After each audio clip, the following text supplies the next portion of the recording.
Já entramos? Entramos, muito bem. 7 horas. Tem gente me mandando mensagem, deixa eu silenciar aqui.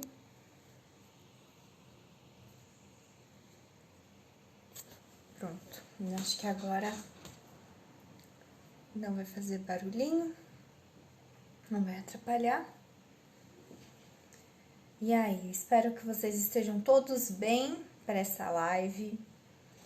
Demorei para pegar o tema, ainda estou trabalhando nas minhas transcrições, está difícil, mas vou terminar essa semana, se Deus quiser, amanhã eu termino tudo. E aí, o conteúdo vai ser muito mais forte. Gente, já vou começar, tá? Porque como a gente é um Instagram pequenininho ainda, né? As pessoas geralmente veem as lives depois, tá bom? Mas eu já vou começar pra gente não perder tempo, nem fazer ninguém ficar esperando, tá bom? Hoje, o tema que eu quero tratar é a capacidade das pessoas, a capacidade civil das pessoas. E eu vou tratar de alguns temas, não com relação em determinados contratos, mas eu vou trabalhar... Esse óculos tá me atrapalhando, pronto. Eu vou trabalhar a questão das responsabilidades, dos direitos e das obrigações dessas pessoas, tá? No caso, o tema foi muito legal, foi muito pertinente, não era uma coisa que eu gostaria de trabalhar agora, mas eu recebi algumas questões, eu até nem coloquei no box de perguntas as respostas, eu vou colocar depois ela bem resumida em escrito, tá? Mas eu recebi várias perguntas com relação à capacidade civil das pessoas com deficiência. E também sobre menores de idade, tá? Uma das perguntas foi que o marido eu vou usar os termos que a pessoa me colocou na pergunta. É deficiente mental e a esposa queria tomar conta dele, tomar conta dos negócios dele. O que era possível, né? Diante desse fato, eu fui buscar as alternativas para responder essa pessoa. Eu falei, cara, esse tema é muito bom para eu responder com uma pergunta. Eu já posso iniciar ele tratando da capacidade civil, que é um tema extremamente importante, né, com relação ao direito contratual, porque a capacidade civil, como eu tratei em algumas lives anteriores, a capacidade civil, ela é um dos degraus da escada pontiana. A escada pontiana, eu só vou fazer um breve resumo, tá? Vou falar de termos técnicos, mas eu vou tentar trazer isso com muita brevidade. A escada pontiana são 3 degraus, ela foi criada, né, por Pontes de Miranda, que é um jurista, doutrinador, e ele criou essa escada para tornar a existência, a validade dos negócios jurídicos, tá? E aí ele colocou vários requisitos em cada degrau. Quando você atinge esses requisitos, você pode subir para o degrau mais próximo. Então, por exemplo, o seu negócio ele pode ser lícito, ele pode ser válido, ele existe, tá? No mundo. E ele possui efeitos e tem obrigações e deveres. Enfim, tem uma live explicando só sobre isso, tá bom? Dá uma procurada aí, o nome tá bem certinho, eu não lembro agora. Se eu não me engano, é a live 3, tá bom? 3 ou 4.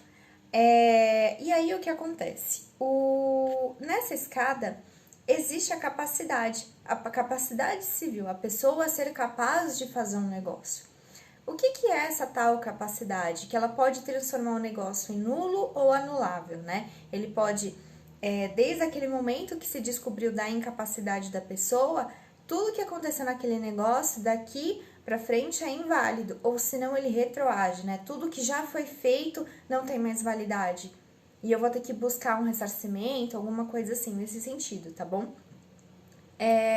Então, a capacidade civil, ela se torna um dos pilares para você efetuar contratos, para você efetuar os negócios jurídicos. E quando essa pessoa, né, essa seguidora me fez essa questão, eu falei, eu não consigo responder sem trabalhar a capacidade jurídica.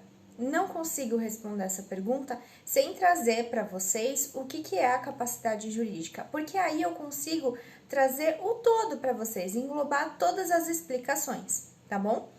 Então, vamos lá. O que é a capacidade civil? Eu vou sempre, quando eu tenho dúvidas em algumas coisas, eu vou na etimologia da palavra. O que é etimologia? Eu vou na origem dela. Da onde ela se originou, se é do latim, se ela veio do grego, qual é o significado dela nessa língua primária, né?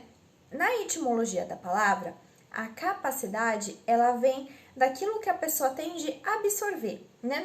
Não se tratando só da pessoa, mas assim, do objeto em si. A capacidade, o que aquele objeto ele pode conter dentro dele, tá? E o que ele pode adquirir, e o que ele pode transformar para o mundo, né? O que ele contém e o que ele traz, tá? É como se fosse a compreensão, trazendo no mundo das pessoas, tá?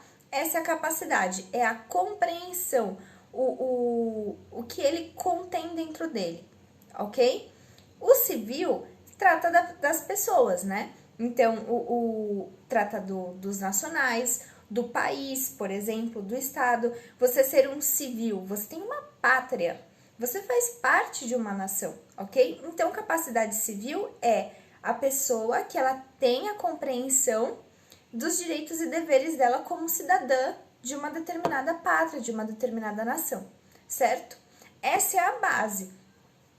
Diante disso, a gente já pode constatar que quem não tem, né, não tem essa capacidade de se determinar, né, de saber os seus direitos, os seus deveres como cidadão, não de um modo de ignorância mesmo, de não saber o que fazer, né, mas de um ponto de vista de que ela não tem o discernimento próprio para ter os direitos dela ou ter as obrigações dela. Então, a gente determina que essas pessoas são absolutamente incapazes quando elas não têm em absoluto o poder de discernimento, né, sobre os direitos e deveres dela, ou relativamente incapazes, quando essa pessoa, ela, em regra, ela tem o conhecimento, mas ele ainda não é grande, tá? A capacidade civil também, ela tá englobando tanto as pessoas com deficiência como menores de idade, tá? Então, quando a gente trata de capacidade, no caso, geralmente a gente já pensa não numa pessoa saudável, adulta e que já sabe o que está fazendo. Nós pensamos geralmente em deficientes físicos, tá? Por que isso? Isso daí, eu acredito que foi um erro que foi corrigido agora com o novo estatuto dos deficientes físicos, tá? Eu vou até pegar o número do estatuto, deixa eu ver se ele tá aberto aqui.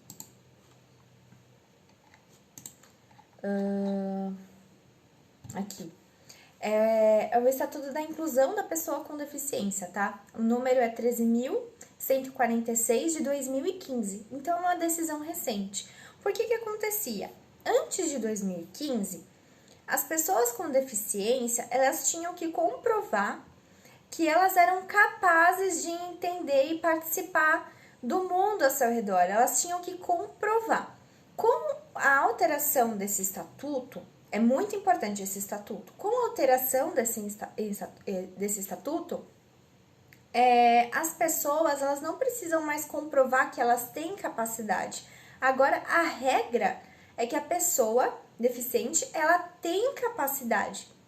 E caso seja verificado, né, que ela não tenha capacidade, ela tem que passar por um corpo, né, por várias pessoas que vão analisá-la para saber se ela consegue ser determinada, tá? Então, a regra agora é que os deficientes físicos têm suas garantias fundamentais garantidas, eles têm a plena capacidade.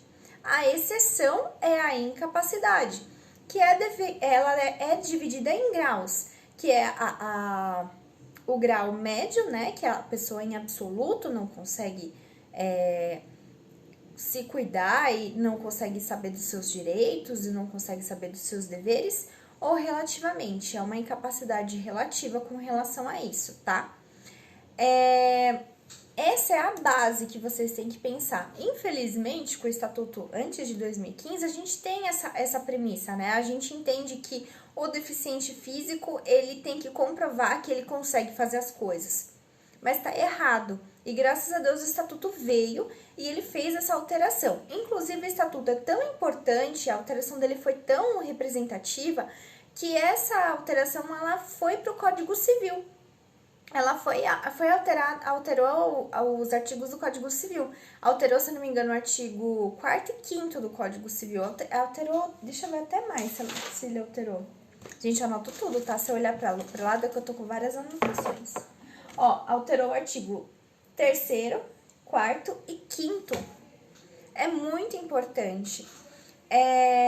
Então, só recapitulando, oh meu Deus, recapitulando para ficar dentro da cabecinha de vocês. A regra é que todo deficiente físico tem capacidade, a menos que se prove o contrário, certo? Na questão dessa seguidora, no caso, é necessário averiguar com um corpo, né? Um corpo de médicos composto por ou uma equipe interdisciplinar, né? Por psicólogos, médicos, psiquiatras, dependendo da deficiência da pessoa, não sei.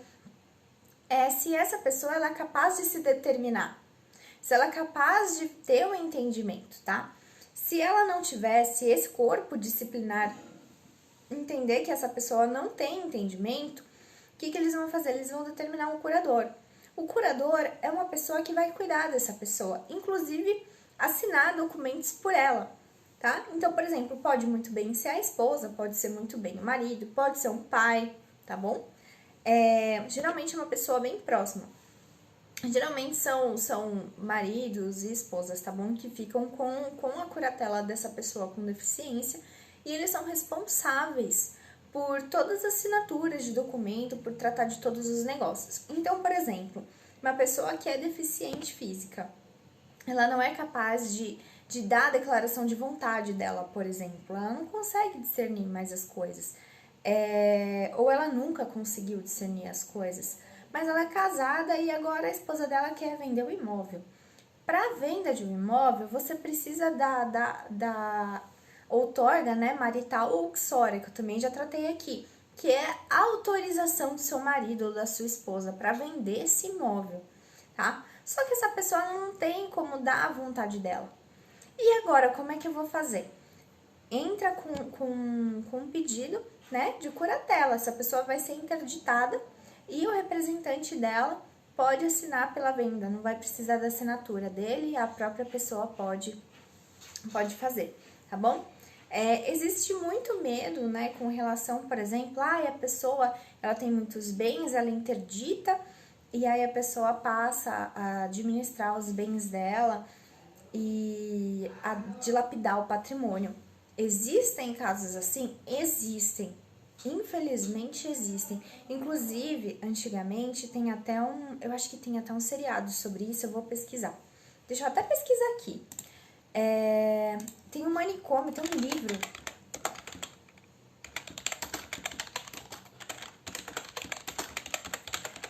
Era assim, isso há muito...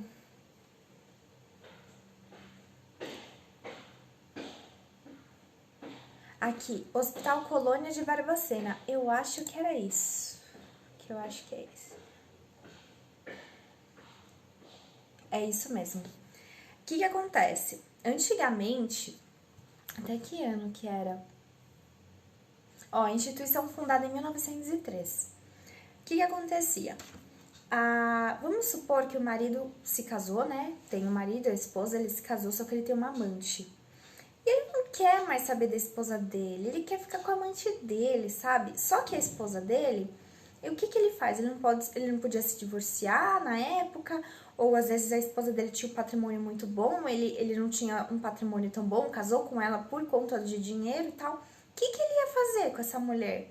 Então, alegavam, né, que a mulher, ela era louca, que ela tinha algum problema. Muitas mulheres foram internadas em manicômios com doença de histeria, tá? Eu não sei muito bem o CID e tal, esses termos médicos assim, mais profundamente eu não sei muito, mas as mulheres eram internadas principalmente por histeria. E eu não sei nem se isso existe mais, acho que não, essa doença. E aí, o que acontecia? O marido internava a esposa e ficava com a amante. Entenderam? Então, muitas mulheres, principalmente, tem até um livro sobre isso, contando as histórias. E as pessoas eram tratadas nesse manicômio de uma forma muito cruel. Dormiam no chão, não se alimentavam, sabe? Era muito cruel. E nesse manicômio também se internavam homossexuais, mendigos, sabe? Não eram pessoas realmente que tinham um quadro psiquiátrico que precisariam de um atendimento mais específico. Eram pessoas, às vezes, que, por exemplo, as mulheres, elas não eram como se fosse um estorvo para outra pessoa. E a pessoa internava para se livrar dela. Ai, mendigo é feio, olha mendigo feio na rua. Ai, que horror ficar olhando mendigo. Eu interno ele. O mundo já se viu ficar olhando mendigo na rua. Eu interno ele. Entenderam? Existem casos assim de que a pessoa tenta interditar a outra para pegar os bens? Existe, ainda existe. São raros. Por isso que existe a equipe interdisciplinar que ela vai avaliar a pessoa, né, o grau dela de compreensão dessa pessoa ou da deficiência dela, para saber mesmo se realmente ela tem ou se ela é plenamente capaz de se entender e entender tudo o que está acontecendo e se cuidar. Não precisar ter uma pessoa representando ela o tempo inteiro, tá? Outro ponto importante, por exemplo, fiz um contrato com uma pessoa e essa pessoa, ela foi determinada que ela é realmente incapaz. Ela é absolutamente incapaz. A incapacidade, ela pode se originar, né, desde do momento que a pessoa, que você percebe que ela tem um atraso, né, ou se não, por algum acidente. Por exemplo, a pessoa, ela é plenamente capaz, sofreu um acidente de carro, e aí ela não consegue mais se determinar por nada, ela perdeu a capacidade dela de ser um cidadão, tá? Mas aí, vamos supor que eu fiz um contrato com uma pessoa que ela é incapaz. E agora, o que acontece com o meu contrato? Meu negócio acabou, eu paguei pra pessoa e agora eu não vou ter meu produto, não vou ter meu veículo, não vou ter meu carro, como é que vai ser? Eu não vou ter minha casa. O que acontece no tribunal é que geralmente se verifica na época dos fatos se essa pessoa era incapaz, tá? Se ela era incapaz na época dos fatos, então esse negócio é nulo, ele não existe, tá? E aí existe uma ação para você reaver todos os valores ou todas as trocas que foram feitas, tá? Para tentar, né, colocar em status quo o que você já tinha feito, tá? Não cabe indenização moral de danos morais nesse caso. Alguém entrou. Oi, Gabi Joias, tudo bom? Seja bem-vinda. Gente, segue lá a HB Joias, é muito bom. Só prata de qualidade. Tem coisas lindas, maravilhosas. Hoje eu não tô usando as suas, perdão. Hoje eu quis inovar, coloquei umas coisas que eu já tinha. Então, o que acontece? O tribunal, ele entende... ela falou oi. O tribunal entende que essas pessoas, elas... O negócio que essas pessoas firmaram é nulo. Ele não existe, ele nunca existiu, ele não poderia ter existido, tá? Só que existe uma divergência, uma divisão. Tem um doutrinador que eu gosto muito, que é o Flávio Tartucci. Nossa, eu adoro ele, inclusive eu tô com o livro dele aqui, vou até mostrar. Foi o livro que eu me baseei pra essa live. Olha o que eu faço pra fazer live pra vocês. Vocês estão vendo isso aqui, ó? É o livro dele. Isso daqui ele explica o Código Civil todinho. Ele é muito bom. E ele fala que nesse caso deve ser vista a boa-fé das partes, né? Se as partes contrataram com boa-fé. Então o negócio, ele existe. Então existem divergências no tribunal com relação aos negócios. Se a pessoa, mesmo sendo incapaz, se ela agiu de boa-fé e a outra pessoa, né, que contratou com ele, que fechou um negócio jurídico, também estava de boa-fé, não sabia que ele era incapaz, então esse negócio é válido. Percebem a diferença? É bem complicado isso daí, porque assim, A teoria é uma coisa e a prática é totalmente diferente. Então, no caso da minha seguidora, que perguntou sobre, né, o marido, que ela, nas palavras dela, é deficiente mental. E a esposa tá tentando fazer um negócio. O que ela deve fazer? Nesse caso, tem que ver a graduação dessa deficiência. O que é deficiência mental? Eu não posso mais falar sobre deficiência mental. Até foi retirado, né, depois da alteração do Estatuto da Pessoa com Deficiência, a deficiência mental. Não existe mais, você tem que especificar qual é a patologia. E dentro dessa patologia, essa pessoa ela tem um entendimento, ela consegue dar a declaração de vontade dela. Se ela consegue, ela não existe a palavra deficiente mental. Percebe? Ela consegue dar a vontade dela, ela consegue dar o discernimento dela sobre aquele determinado negócio. Ela pode ser cuidada, curatelada, tá? Representada em determinados casos, mas quem vai determinar isso é um corpo, são várias pessoas que vão verificar se aquela deficiência dela realmente deixa ela totalmente incapaz. E se for constatada a total incapacidade desse marido, aí sim, nesse caso, entra a representação, que provavelmente será da esposa e ela não vai precisar de autorização dele. Entenderam? Gosto bastante do estatuto, inclusive. Eu achei maravilhoso que eles fizeram a alteração, tá bom? Vamos lá. Thaís, você tá falando de incapacidade, absolutamente incapaz, relativamente incapaz. Vou explicar pra vocês. O absolutamente incapaz são os menores de 16 anos, ok? São os menores de 16 anos. Eles podem praticar alguns atos. Eu coloquei absolutamente, né? Aí que eu tô sem óculos. Gente, eu vou por óculos, porque tá difícil. Absolutamente. São menores de 16 anos e eles podem ser representados, ok? Fechou? De qualquer forma, os atos deles são nulos e aí tem aquela explicação que eu dei, porque alguns tribunais entendem que se ele agiu de boa fé, por exemplo, tem gente hoje, sei lá, um menino de 15 anos, que ele não parece que tem 15 anos, parece que ele tem 21. E aí você entende que esse menino de 15 anos tem 21 e você faz um negócio com ele, e esse negócio é nulo, percebe? Você não agiu de má fé. O negócio ele é válido, só que tem que ver de acordo com o tribunal, tá bom? Relativamente incapazes são os maiores de 16 e menores de 18 anos, tá? A gente diz que os menores de 16 são impúberes, tá? E os menor impúbere. E os menores, as pessoas de 16 até 18 anos são menores púberes, tá? Então eles são relativamente incapazes. Os ébrios e viciados, né? Porque tem que ver o grau, é isso que eu tô falando, essa foi a grande alteração.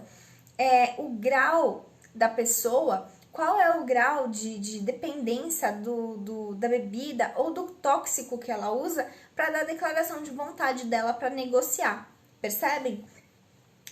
Os pródigos, pessoas com causa transitória ou definitiva, né, que não permitam manifestar a vontade. Atos praticados mediante assistência, foi o que eu falei. No caso dos deficientes físicos, que é a exceção. Quando se constata que realmente eles não conseguem dar a declaração de vontades dele, eles entram nos relativamente incapazes. Perceberam? E tem os capazes, que são as pessoas com maiores de 18 anos, tá bom? Deixa eu ver aqui. O que eu achei incrível, que eu até deixei anotado aqui, do Estatuto das Pessoas com Deficiência, no artigo 6º. Não existia isso, tá, gente? A deficiência não afeta a plena capacidade civil da pessoa. A deficiência não afeta a plena capacidade civil da pessoa. Não afeta. Antigamente isso não existia, tá? Então ela pode casar-se, constituir união estável. Eu tô lendo porque é um rol, tá, gente? É muita coisa. Exercer direitos sexuais reprodutivos. Às vezes as pessoas não podiam nem sair. Nossa, a pessoa tem uma deficiência. Quantas vezes a pessoa tem uma deficiência, qualquer deficiência, mas você pode sair, mas você vai pra balada, não sei o que, sabe? Isso, gente, é a regra. Exercer o direito de decidir sobre o número de filhos, receber as informações adequadas sobre reprodução e planejamento familiar, conservar sua fertilidade sendo vedada a esterilização compulsória. Vocês imaginam? É bem absurdo. Tem que ter uma lei para proteger isso. Exercer o direito à família, à convivência familiar e comunitária. Exercer o direito à guarda, tutela, curatela e adoção, como adotante ou adotando, em igualdade de oportunidades ou demais pessoas. Eles podem adotar. Eles têm direito de adotar. Antigamente era uma exceção, agora é regra. Eles têm direito de constituir uma família. Percebe a diferença? E aí tem os graus que eu já falei. Nossa, eu falei tudo já fui rápida. Eu tô rápida.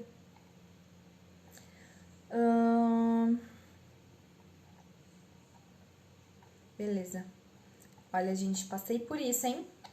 Passei rápido. Hoje a live vai ser rápida, porque eu geralmente demoro. Eu vou entrar numa parte agora, quando eu comecei a estudar da capacidade civil, eu achei um tema muito interessante. E eu gostaria de trazer nessa live. Veio, conforme eu estudo, eu falei, cara, isso daqui é genial. Recentemente, eu não sei se vocês ficam vendo notícias, jornais e tal. Recentemente, a Argentina, ela legalizou o aborto, né? E aí, não falando de um tema econômico ou político sobre isso, mas de um tema totalmente teórico, voltado para o direito, né? Eu localizei, eu nem tinha noção dessa teoria, na verdade, ou se eu tinha, eu já tinha me esquecido já, que é sobre a personalidade, a capacidade civil e a personalidade jurídica das pessoas. A capacidade civil, ela se divide em capacidade de direito, capacidade de fato, e aí ela vira a capacidade plena, tá? A capacidade de direito é da pessoa ela usufruir de todos os direitos dela, ok? A capacidade de fato é o exercício, é quando essa pessoa ela pode exercer. Nesse caso, na capacidade de fato, entra a parte dos incapazes, percebem? A incapacidade é a exceção. Antigamente a incapacidade era a regra, tá? Você tinha que provar que você era capaz. Tô sendo repetitiva, mas tudo bem. E aí, quando eu vou no artigo civil, no Código Civil, no artigo 2º do Código Civil, nós temos assim, a personalidade civil. Percebam isso, eu não tô falando de capacidade, eu tô falando de personalidade. A personalidade civil da pessoa começa no nascimento com vida. No nascimento com vida.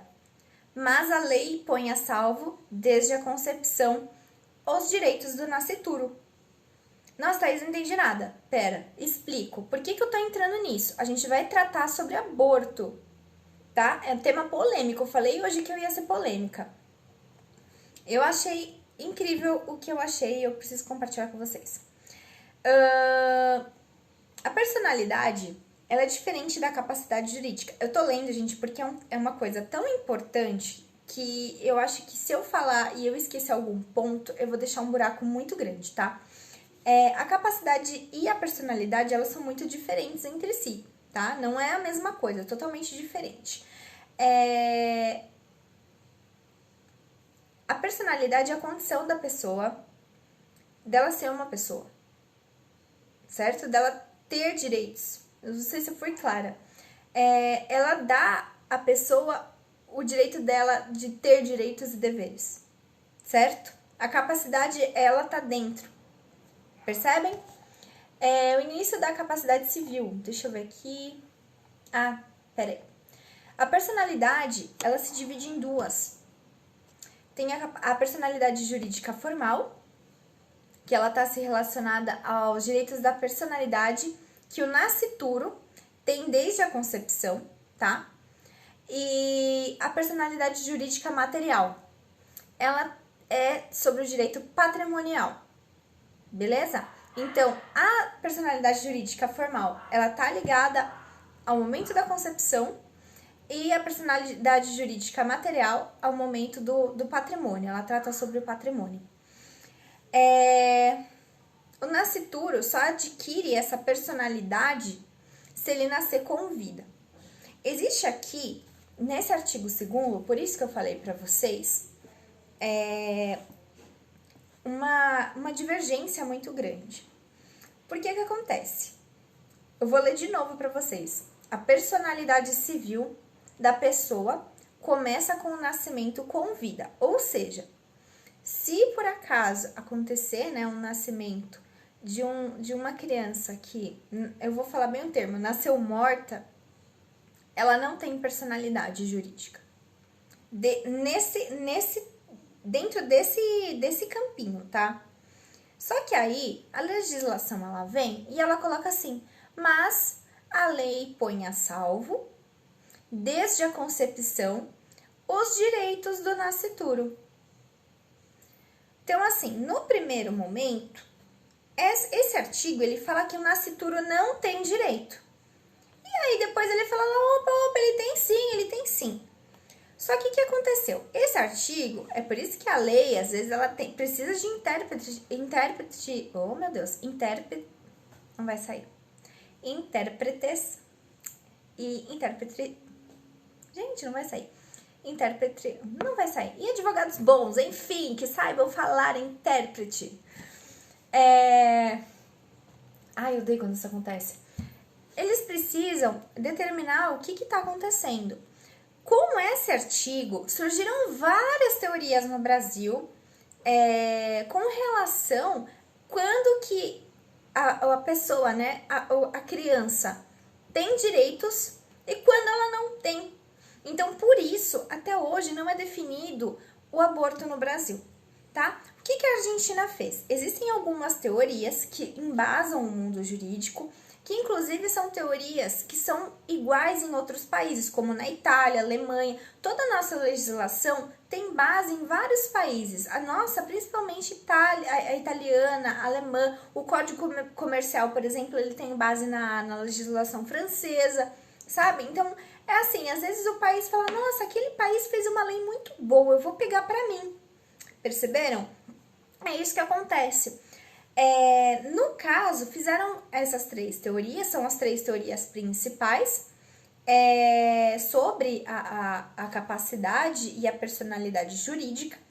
E essas teorias, elas servem de base para saberem o momento da concepção, o momento do nascimento e o momento de quando a pessoa ganha sua personalidade.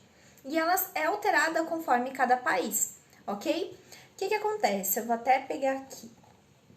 São 3 teorias. A teoria natalista, os nomes são bem fáceis de decorar porque o próprio nome já explica. É a teoria natalista, a teoria da personalidade condicional e a teoria concepcionista, tá? A Argentina, ela era da teoria concepcionista. O que é a teoria concepcionista? A vida acontece desde o momento da concepção, desde o momento do feto, e isso implica, inclusive, os embriões, né, de fecundação in vitro, implica uma série de coisas com relação, por exemplo, a testes em células-tronco, tá? Eu vou falar sobre isso mais adiante, são umas coisas, assim, bem mais legais. Agora eu vou entrar num tema legal. Vou sair do tema técnico, tá? Mas, assim, a teoria natalista, ela fala sobre o nascimento da pessoa com vida, tá? E aí, a partir do momento que nasceu com vida, essa criança tem direitos e deveres. Antes disso, ela não tem nada, tá? Ela não tem nada. Essa teoria, ela nasceu do pater familias, é o direito romano, tá? Eu acho que é assim, pensem vocês que antigamente tem aquela coisa, né, do Brasil do bebê vingar, né, que antigamente a medicina não era tão avançada, então assim, até se esperava um tempo para a criança nascer, se ela ia viver realmente. Tem alguns países, inclusive, que davam nome para as crianças 3 anos depois, porque muitas crianças morriam, né, a taxa de natalidade era muito baixa, a mortalidade infantil era alta, então era muito complicado. Então, a pater familias, ela preservava o patrimônio do pai. Então, se aquela criança, ela nasceu morta, não importa pro pai, né? Não importa, ela não vai fazer diferença. Então, pra que ela não tem direito, ela não tem nem nome? O que eu vou fazer? Ele não vai herdar minhas coisas, ele não vai ser, ele não vou deixar meu legado pra ele. O que eu vou fazer? Percebem? Na teoria natalista, é uma teoria mais patrimonial, tá? Percebam, é uma teoria mais patrimonial. Uma teoria, eu acho que um pouco fria, tá? A pessoa, ela não tem direitos. Não existe. E aí existe, né, a dúvida na legislação que como essa pessoa não tem direitos, na verdade, e ela nem é considerada uma pessoa, então o que ela é? A pergunta é o que é pela teoria naturalista? Se esse ser, ele não é uma pessoa, então ele é determinado como uma coisa. Infelizmente, é frio falar isso? Mas é uma coisa, tá? Não é uma pessoa. Deixa eu ver, investigação de paternidade. Bem. Por exemplo, não tem direitos, gente, quando eu digo que é sobre direitos fundamentais. Então, por exemplo, não cabia direito esqueci. Investigação de paternidade, direitos gravídicos ou alimentícios. Percebem? Não tinha direito a nada. Às vezes nem enterrava. Os espartanos jogavam as crianças que morriam ou com deficiência de cima de um penhasco, pra vocês terem uma ideia. Era uma coisa assim bem horrível. Eles não tinham direito nem ao nome, nem à imagem, tá? Tem a teoria da personalidade condicional, que ela começa com o nascimento com vida, tá? Ixi, a minha bateria está acabando. Ainda bem que eu estou no fim. Ela começa com o nascimento com vida, só que ela fica condicionada a um evento futuro incerto, que é o nascimento com vida. Se ele tem nascimento, se essa criança nasce e ela está viva, ela tem direitos. Se ela nasce e ela não está viva, ela não tem direitos. Percebe? Parece uma teoria mista, mas não é. É uma teoria meio fajutinha, assim, eu acho. Também é patrimonialista. E aí tem a teoria concepcionista, que era o que estava em vigor na Argentina, tá? A concepcionista, ela abrange que, a partir do momento da concepção, a criança, esse embrião, ele possui vida. Então, ele possui direitos e deveres. Ele pode ser adotado. Percebe? Barriga de aluguel, por exemplo. Ele pode ser adotado. Ele pode receber doação. Ele pode receber doação, por exemplo, meu neto tá vindo, mas ele nem nasceu. Eu não sei se vai vingar. Eu descobri que a minha nora tá 2 semanas grávida, mas eu vou doar minha casa pra ele. Posso? Pode. Pode. Percebem? Existem alguns detalhes, por exemplo, no caso da barriga de aluguel, o tribunal ele entende que a mãe, né, no caso a gestante, ela tem que dar o consentimento após o nascimento, tá? Então, se até uns 9 meses, né, gerando aquela criança, ela falou, não, esse filho é de vocês, do casal, né, que fez a alocação. Não, esse filho é de vocês. E aí, no final da gestação, ela fez o parto, ela olhou pra criança e falou assim, não, eu não quero. É da vontade dela. Percebe? Bem complicado. No Brasil, o que acontece? A Argentina, voltando pra Argentina, a Argentina mudou a teoria. A teoria era concepcionista, tá? Como a Argentina alterou essa teoria, também se alterou a questão do aborto. Então, ele foi legalizado. Como que funciona no Brasil? O Brasil, ele não é misto, tá, gente? Não tem como misturar essas duas teorias. Mas o Brasil, em certos momentos, em algumas decisões, ele é naturalista, em algumas decisões ele é concepcionista, tá? Em algumas decisões. Então, por exemplo, até o 3º mês de gestação é permitido o aborto, ou existem determinadas permissões para se efetuar o aborto, como no caso daquela menina de 10 anos que repercutiu e tal. Eu acho muito interessante, tem um livro muito bom que é sobre filosofia do direito, chamado Thomas Hobbes, né? Que ele fala do Leviatã. Ele fala sobre o Estado de Direito, né? Do ponto de vista canônico, né? Do ponto de vista católico. Ele era bem religioso. E tem uma passagem, eu até tentei achar no livro, que eu grifo o livro e tal, mas, tô sem tempo, então, assim, ele fala que é o seguinte, que uma das premissas é que Deus, né, instituiu o Estado para que, gente, se vocês ouvirem uns latidos, eu tenho 6 cachorros, tá? Então eles vão latir. Às vezes acontece alguma coisa, eles latem todos. E aí o que acontece? O Thomas Hobbes, ele fez a teoria dele, ele disse que o Estado, ele é soberano. Ele é soberano. Só que quem é mais soberano, o Estado ou Deus? Essa é a grande briga. Se Deus determina que a gente não faça o aborto, né? Principalmente as pessoas religiosas são contra o aborto.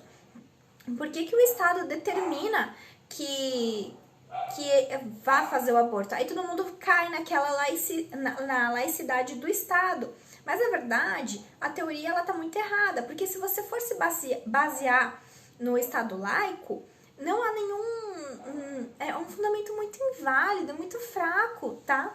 Perto do Estado. A igreja, ela não tem poder perante o Estado, tá? Foi determinado isso, ela não tem nenhuma influência contra o Estado. Isso é o Estado laico. Porém, o direito canônico, ele existe e ele influencia as decisões estatais, tá?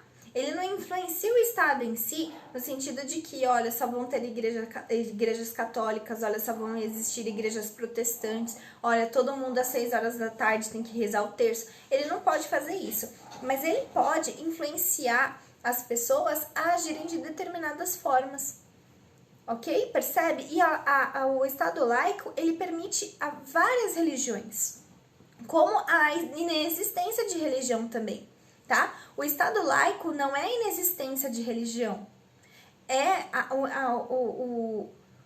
a junção de todas elas e a permissão de você escolher a religião que você quiser e praticá-la, ok? E aí o que acontece? O Thomas Hobbes, ele fala uma coisa muito interessante. Ele, dentro dessa dúvida, né, filósofo e jurista, quem que é superior, Deus ou o Estado? Quem que é superior? E aí ele foi, a palavra, né, ele foi a Bíblia, ele foi aos estudos, e aí no entendimento dele, ele diz que uma das leis de Deus significa que você tem que criar uma nação e que essa nação ela tem leis civis e que você deve respeitar essas leis civis. E se você respeitar essas leis civis, você está respeitando a lei de Deus. Então, por exemplo, ele diz que se uma legislação, uma determinada lei, for contra uma lei dada por Deus, mas que se você obedecer essa lei, você está obedecendo essa lei do Estado, então você está obedecendo a lei de Deus.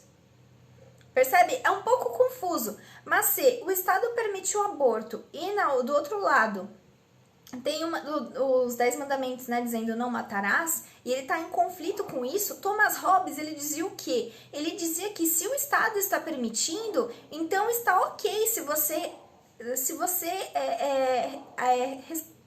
esqueci a palavra, gente. Se você obedecer essa legislação, percebe? Você não está indo contra a vontade de Deus. Isso é um filósofo falando, não é a Thaís, não sou eu, mas eu achei muito interessante trazer esse estudo para vocês, tá? Teoria concepcionista sobre os natimortos. Quem são os natimortos? Crianças que nascem mortas, né? Que não têm vida. Ou morrem dentro do útero ou durante o parto, ok? Elas, antigamente, é recente isso daí, elas têm direito a registro, nome, sobrenome, tem proteção, por exemplo, agora eu posso filmar porque ela nasceu com uma anomalia um pouco diferente, acabou falecendo. Existem pessoas muito cruéis nesse meio. Então agora ela é protegida, tá? Pela teoria concepcionista. E ela pode ser registrada, pode ser feito velório, tudo certinho, desde que seja feita a vontade dos pais, tá? Deixa eu ver o que falta. Tem algumas determinações aqui sobre os embriões, que eu acho muito legal. Achei bem bacana, inclusive. Eu não sei se vai dar tempo de eu fazer a live, porque minha bateria tá acabando. Eu não sei quanto tempo eu tenho de live. Deixa eu ver.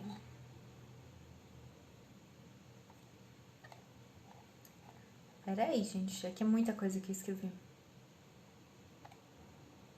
Tá. Sobre fertilização in vitro, tá? O que acontece? O Brasil, ele fica nesse limbo de teoria naturalista e teoria concepcionista. Então, o que eu faço, Thaís? O que acontece? Como é que funciona, por exemplo, as fertilizações in vitro? Tem vida? Não tem? Eu posso fazer teste? Não posso? Em regra, o que eles determinaram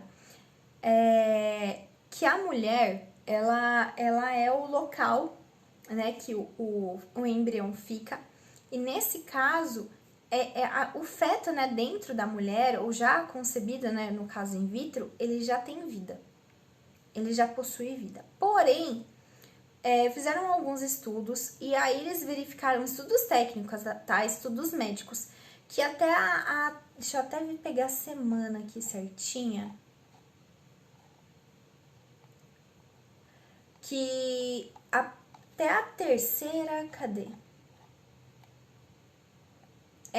No segundo mês de gestação, a criança começa a ter o coração. Ela tem o coração tá batendo, mas ela não tem ainda as ligações, as terminações nervosas. A mesma coisa, por exemplo, das crianças anencéfalas, que não têm cérebro, tá? Nos casos de anencefalia, ela não vai ter uma vida. Então, entende-se que não existe vida. Por conta desse estudo técnico, é permitido no Brasil o aborto até 3 meses, tá? Porque não existe vida em determinados casos. Porque o sistema nervoso não está formado ainda. Percebem a diferença? E aí é isso, gente.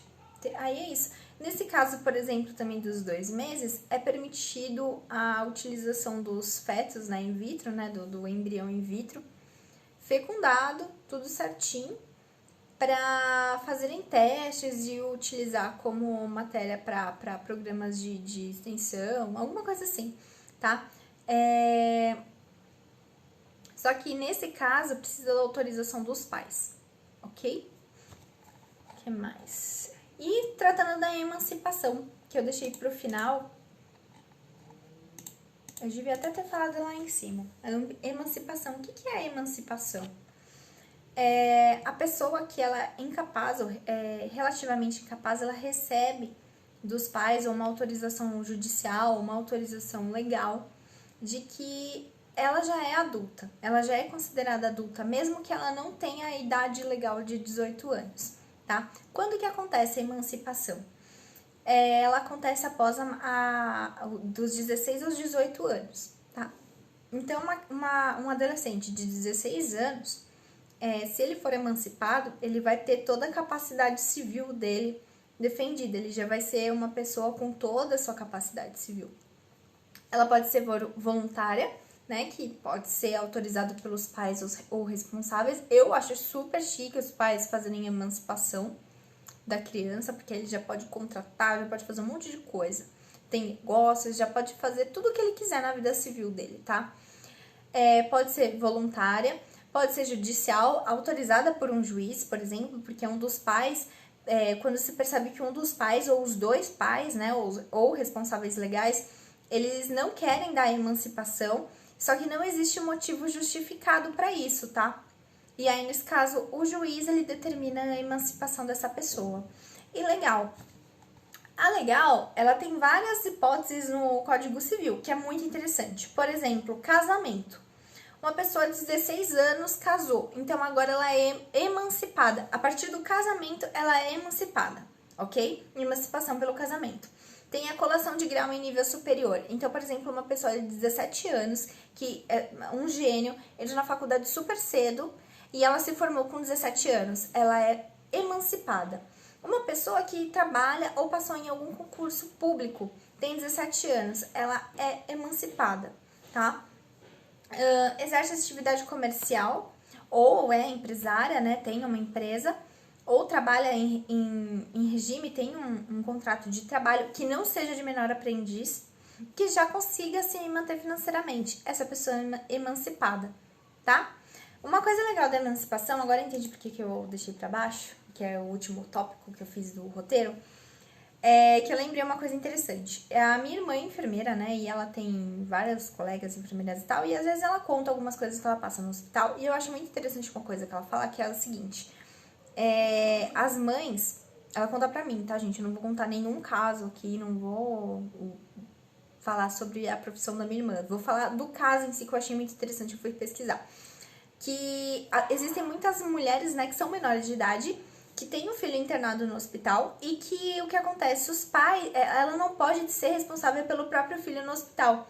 Tem que ser chamado um responsável legal dela, e esse responsável legal dela, ele é responsável também do filho, da criança que tá lá internada. Então, por exemplo, se a mulher já é casada, né, e não tem 18 anos ainda, o marido geralmente ele fica com ela, ele é o responsável legal dela, isso eu acho bacana.